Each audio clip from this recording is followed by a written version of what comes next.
Hello everyone, this is Kat and welcome back to My Hero Academia Podfics. This will be the continuation of Swallow the Stars. This will be Part 5, Chapter 5, entitled Part of the Crowd. When Izuku wakes up in the morning, it's to find the world around him bathed in a soft white light. He has a brief but intense moment of panic where he thinks that he was carried into the examination room while he was asleep and the doctors ran tests on him before he was conscious. But when he moves his wrists, they're not bound to a table, and what he's lying on is a soft and quite comfortable surface, and there's a warm weight tucked against the side of his leg, and that starts to quietly vibrate when he moves around. A cat. Slowly, yesterday's events bleed back into him, and he sags into the sofa cushions with a shuddering exhale. It wasn't a dream. He's out of the facility. He's in Aizawa's apartment. He is, for all intents and purposes, a permanent resident here. This is his home now, and Aizawa, alongside Hisashi, his legal guardian. And he has a name for the roiling mass of dark energy that's currently sitting quietly in his ribcage. MHA, he breathes, and the energy stirs up to the surface, sliding along in between his ribs until it rests on his sternum. It's warm in ways that it usually isn't, reminding him of waking up yesterday with Leo on his chest. Izuku smiles despite the low thrum of fear that he still holds for the thing inside of him. Fear that he knows he'll be able to work past with enough experience and training. It's more or less just ingrained in him at this point, a response brought on by tests that were out of his control, in the clinical way that he was studied by the doctors. He sets his palm on his chest directly over the weight of Amahake and just rests there for a moment. It's early, he thinks, as he listens for sounds in the apartment. He concludes that Aizawa was probably sleeping, which is a relief. From the constant eye bags, Izuku assumes that his guardian hasn't had a full night's sleep in years. Besides, Izuku's perfectly accustomed to keeping himself entertained for hours on end, so he gets up and walks into the kitchen, petting Leo, who is curled up at the end of the sofa, as he passes. He's about to walk to the refrigerator and see if he can find some cold food he could eat or juice to drink when his eyes move to the table. There's a notebook sitting there, brand new with a pen beside it. The note stuck on top reads, "Get started on that homework." Smiling to himself, Izuku settles for a glass of water and sits down at the table. He's never written anything down before about quirks, all of it locked away in his head like the databases and computers that the doctors used. But Aizawa wants him to record his thoughts on Amahake in writing, to do what he does with heroes' quirks and analyze. He hasn't written in a while, not since he tried to stab himself with a pen a couple of years ago, so he starts by writing on the note that Aizawa had left, scribbling down random phrases. Leo is huge. Coco seems to understand human language. Aizawa's capture weapon is cool. Hisashi should let me braid his hair, until his hand is steady and his writing is legible. And then he opens the notebook and he stares at the blank first page. He has to wrestle with himself about terminology. This is a quirk analysis. But Amahake is very much not a quirk. He thinks it's kind of insulting to limit it to such a word. But they had registered it as a quirk yesterday, which means that legally, and as far as anyone else is aware, Izuku's not quirkless, and Amahake is an evolutionary power that he was born with. He supposes that he'd better get used to it. Quirk analysis. Amahake, user Aizawa Izuku. Type, emitter/operative. Basic description. Amahake is a gravity manipulation quirk that is activated through the exposure of marks on the user's palms. Gravity is not taken away or lessened through the quirk, but instead increased. This results in a crushing or flattening effect on the target. Amahake can also be used through what can only be described as a partial possession, covering the user in a dark appearance. Gather more data on this later. I've actually never seen it.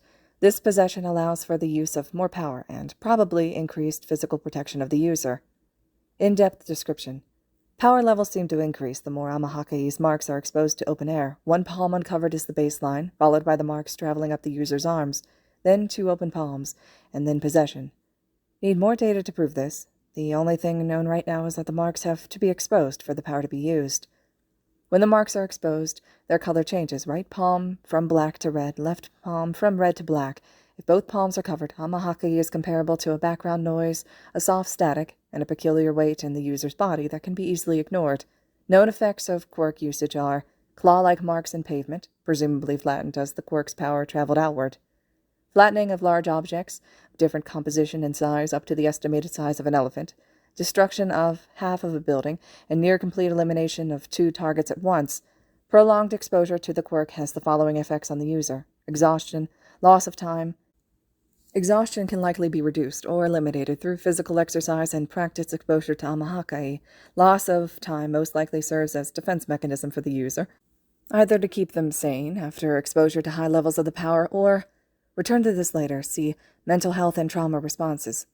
Amahaki is its own sentient being. The user has communicated with Amahaki before to learn its name with positive results. Amahaki communicates through a presentation of emotions and images that are instinctively understood by the user. Unclear yet if words can be used by Amahaki, or if its name was something that was gathered through external information and presented in a way that simply sounded like a word.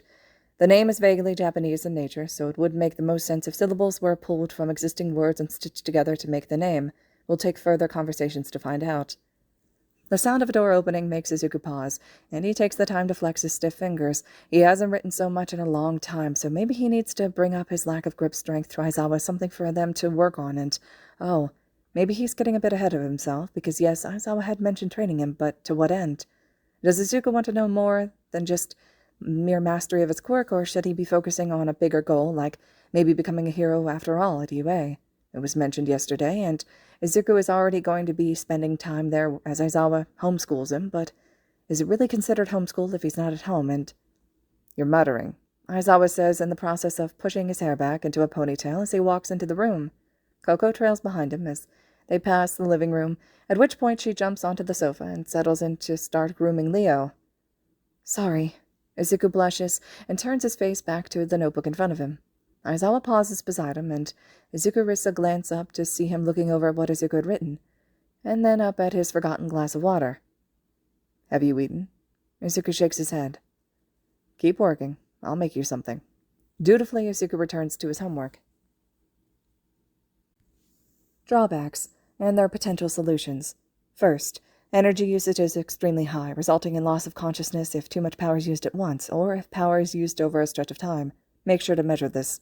At the moment, the logical solution to this is strength training to increase physical stamina, and mental training through repeated and purposeful use of Amahaka. In theory, this will allow for prolonged usage or bursts of increased power without negative drawbacks. Second, the sheer amount of power that Amahaka holds makes it very difficult of a quirk to manage. Minimizing the power to a specific area or target takes concentration.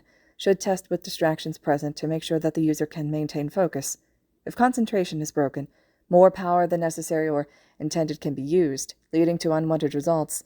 The current solution to this is practice and training. This is a skill that will hopefully develop with time. Third, possible. Amahaka is sentient, which leads the user to believe that it's possible for power to be denied. Will bargains need to be made to ensure power is available when needed? Are bargains something to be avoided? Also, since Amahaki is sentient, would it be possible to ask for the power to be limited for a while until the user adjusts? Is the power already being limited? Too many questions. Come back later with more evidence. Uses. Given the destructive nature of Amahaki rescue heroics, if heroics is even the end goal, is not a great option.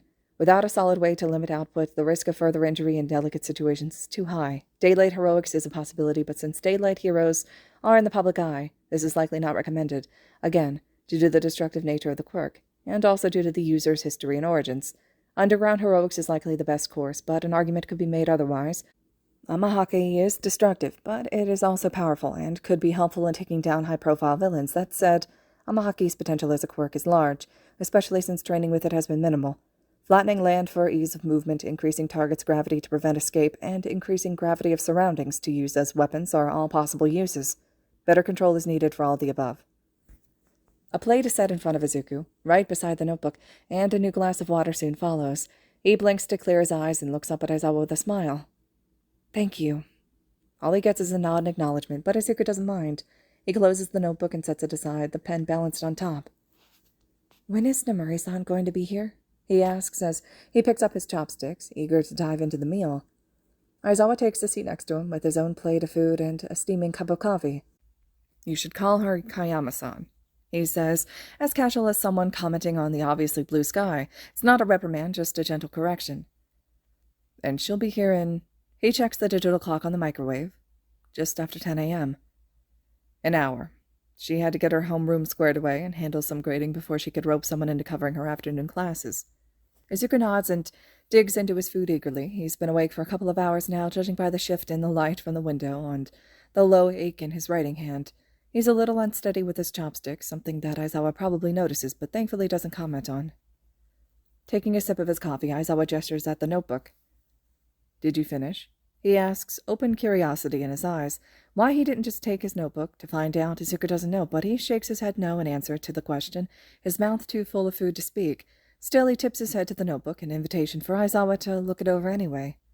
Aizawa slides the notebook to him, then flips it open. He reads while they eat, and Izuku tries to keep the nervous churn in his gut to a minimum. But when Aizawa finishes reading and pushes the notebook away from the edge of the table without saying anything, Izuku's anxiety overflows. "I know it's not very detailed, but I don't have a lot of experience or working knowledge of how amahaki can be used." Aizawa holds up his hand, but Izuku barely notices. "Most of the time when I was forced to use its power, I passed out right away afterwards, and I don't have any memories about anything except fear and sometimes pain.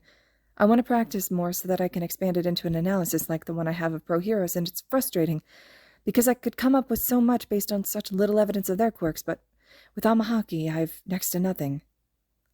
"Izuku," Aizawa says, voice loud but not harsh, to cut through Izuku's spiral. "Calm down. You did fine.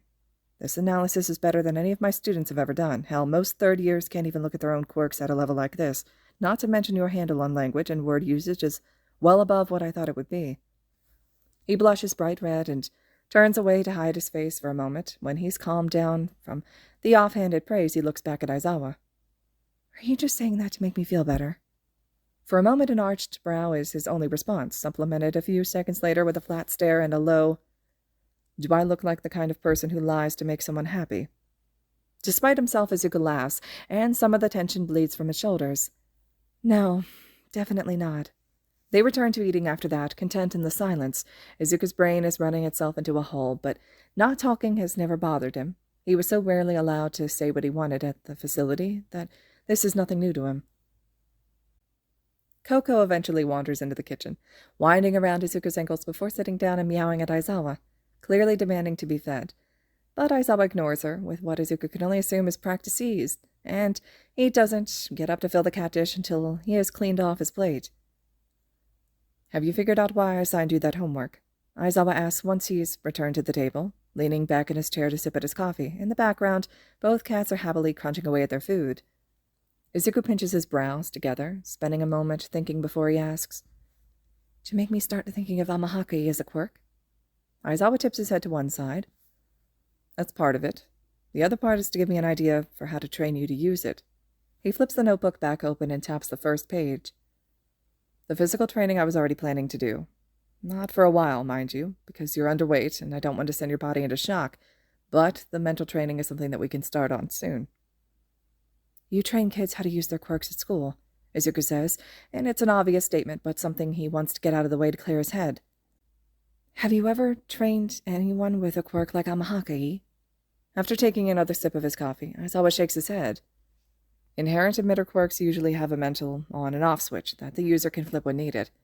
When we get to controlling output and aim, that's something that I'm used to because it's something that every student goes through learning. But managing the process of simply using the quirk, no, this is new for me too. Plus," he continues, "as you pointed out in here, amahaki is sentient. There are other quirks that exhibit sentience, but not to this level. I'm still thinking of a training regimen for you, but that's where we're going to start. If you can have conversations with it, I want to lay out ground rules and answer as many of these questions as you posted as possible. Only if you're comfortable, though." Izuku takes his time absorbing Aizawa's words before he gives a slow nod. "So, more conversations with it, and then mental training, and then physical training?" Aizawa hums affirmation. "You have to keep on whatever schoolwork Nezu and I give to you, too. It's going to be a lot at once, so I want to prioritize schoolwork for now, and we'll add everything else in later." He paused, his gaze fixed on Izuku. "I want to be clear on that. Your education and health take priority over quirk training." "Understood." Izuku's never had to worry about something like grades before, but it's actually a relief the way Aizawa says it, like studying amahaki is barely even a thought in his head. He just wants Izuku to settle into the real world, and to do that he has to learn and take care of his health. "Good. Now if you're done, go wash up and get ready for Namuri to stop by." There are several reasons why Namuri is Shota's second closest friend. No one can beat Hizashi, and one of those reasons is that she knows when to not ask questions, though. When he had asked her yesterday if she would go shopping with him, She'd been rightfully confused. Shota doesn't go shopping in person, preferring the convenience of ordering online and having his clothes delivered to his door, but when he said he was shopping for someone else and wanted her opinion, she didn't press and instead immediately agreed. And when she'd showed up at the door in her civilian clothes and come face to face with Izuku, she merely squealed with delight and went to pinch Izuku's cheeks, which he deftly evaded and asked in a shaky voice for her to not touch him. Shota didn't tell Izuku that he was proud of him for standing his ground, but he was, quite fiercely, on top of the astonishment that Izuku feels safe enough to express his opinions in the first place. Namuri doesn't ask any questions until they're on the train, Izuku seated between them with a handful of centimeters of breathing room on either side. So, the kid? She's kind about it, her voice lilting in curiosity, but Izuku stiffens up anyway. Shota casts a glance around the train car, noting the general lack of people. Given the lateness of the morning, he tucks his face down into his capture weapon because God knows he's not going to leave home right now without a weapon, not wanting to be identified, even though the probability of that happening is extremely low. He's mine, he finally says while his gaze goes back to Namuri. The short version of the story is that I rescued him, and Hisashi and I are his legal guardians as of last night. At his side, Izuku presses his fingertips into the pad of his thumb, over and over in the pattern that Shota taught him.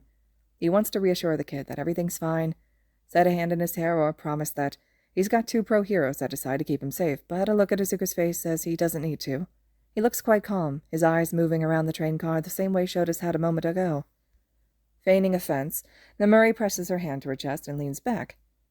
"And you didn't ask me? Shota, I'm insulted." "Kayama-san," Izuku says, voice quieter than normal. Maybe he is freaking out a little, but he tips his face up with a smile. "You're good friends with Aizawa, right?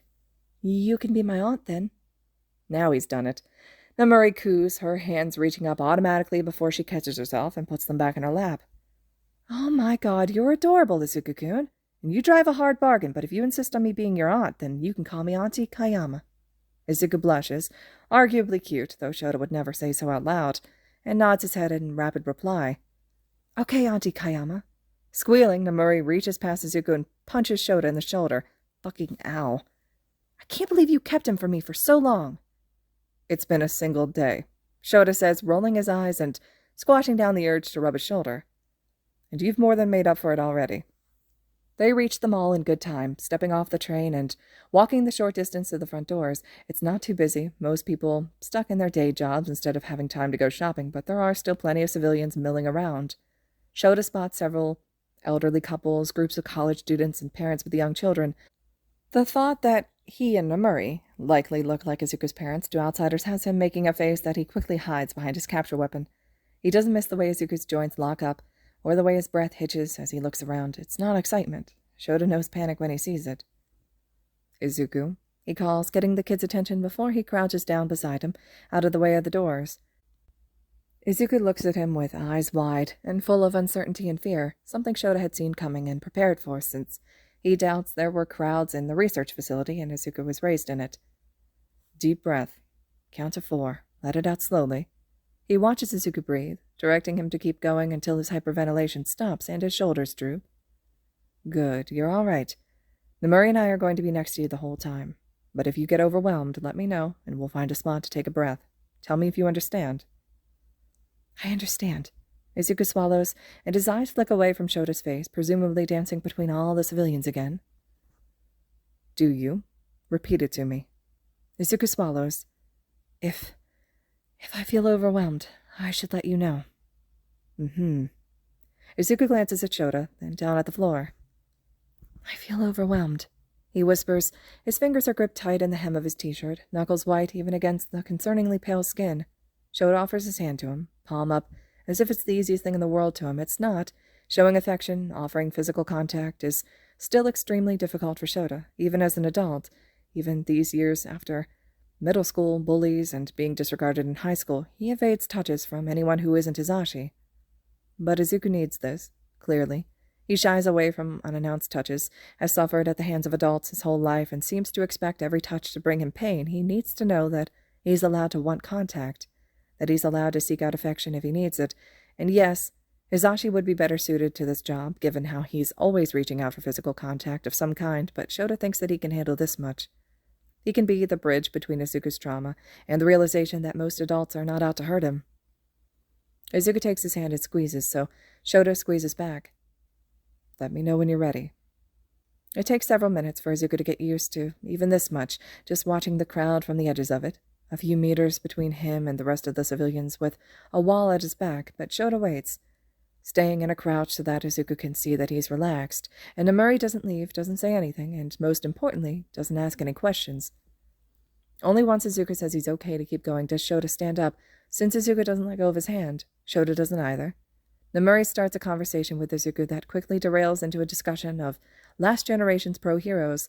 The rest of Izuku's panic melts away as he talks about quirks and fighting styles, and with Namuri's prompting, image is very important, Izuku-kun. The heroes' names and costumes. They walk from store to store, Namuri guiding them along based on the list of clothes that Izuku picked out last night. Shota keeps a close eye on the kid, looking for another panic attack because he knows kids and he knows that they don't always know when to ask for help. Izuku hasn't had that particular problem yet, but Shota's not taking chances. It's not until the third store that Izuku feels brave enough to step into the fitting room, wanting to see the difference between two shirts that weren't on the list but that Namuri thought would look good on him. While they wait, Namuri leans over to Shota's face and drops her voice to a whisper. You're good with him, she says, the smile on her face softer than usual. Shota sidesteps until there's more distance between them before he settles back down, leaning against the wall. What's that supposed to mean? You're the one that thought I'd be a good teacher. Namuri laughs, her head tilting back with the force of it. That's not what I mean. Being a teacher is different from being a parent.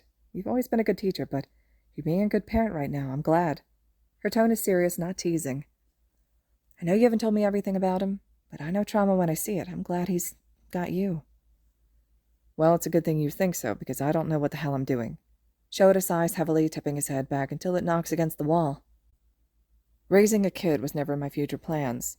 My problem students take up more than enough of my time, but... And there is a but, as much as Shota of last week would hate it. I found him sitting in the rain, being hunted by people. He has trauma up to his ears and more scars than a 12-year-old should. I'm not just going to toss him back out into the world and hope for the best. If anything that Shota said upsets Namuri at all, and he knows it does because he knows her, she doesn't show it. She still has that soft smile on her face, the same one that she had when she saw him master his capture weapon for the first time, and then her eyes get a mischievous glint. Your only flaw as a new dad is that you're not letting him call you dad yet. Shota wants to kick her, but she dances away as soon as he raises his foot to do so, his eyes narrow, considering chasing after her or saying something, but Izuku's reappearance from the fitting room stops him from doing so. Shota can tell Izuku is just this side of a panic attack the moment he sees him, but Izuku doesn't say anything about it, instead walking up to Namuri and holding out the shirts. I like the blue one best, he says. Good choice. Namuri hangs up the orange shirt on the rack and tucks the blue one over her arm with the rest of the clothes they had picked out already. Izuku looks back at Shota, his fingertips touching again that familiar rhythm, and he walks over with his eyes lowered. How many more stores? He asks, reserved and quiet. Just one, for some shoes. Shota doesn't take his eyes off the kid, even though all he can really see right now is that mop of dark curls, black and shimmering green like an oil spill in the fluorescence overhead. Can we take a break first? Izuku is full of uncertainty and trepidation, so much so that his voice shakes with it, but damn if the question doesn't make Shota proud. Izuku's a good kid, and Shota's going to prove that to him if it kills him. Instead of saying anything, Shota offers his hand again, and Izuku immediately takes it. Nem, we're going to go find a bench to sit on. She waves them off with a quick flap of her hand. I'll pay for these, don't worry about it. It's nice to have a little nephew to spoil. With a few bags of clothes in one hand, and Izuku clinging to the other, Shota walks them out of the store. Doesn't take long to find a bench to sit at against a wall, framed on either side by large potted plants. He and Izuku sit down side by side, Izuku closer than he's been all day, with his entire arm pressed up against Shota's. Deep breaths, Shota reminds, and Izuku immediately listens. By the time Namuri rejoins them, Izuku's calm and willing to go to the last store. The shoes that Azashi had bought are a size too big, and that won't do, though it's nice that he'll grow into them, instead of being a size too small. Shota ends up buying 2 pairs of shoes for him then, one that Izuku picks out because they look cool, and another with the idea that they'll be waiting for him when he's healthy enough to start training. And then, to Izuku's apparent relief, they finally exit the mall and return to the peace and quiet of Shota's apartment. All right, everyone. This concludes Chapter 5 of Swallow the Stars. Chapter 6 will be next, And as always, thank you so much for listening.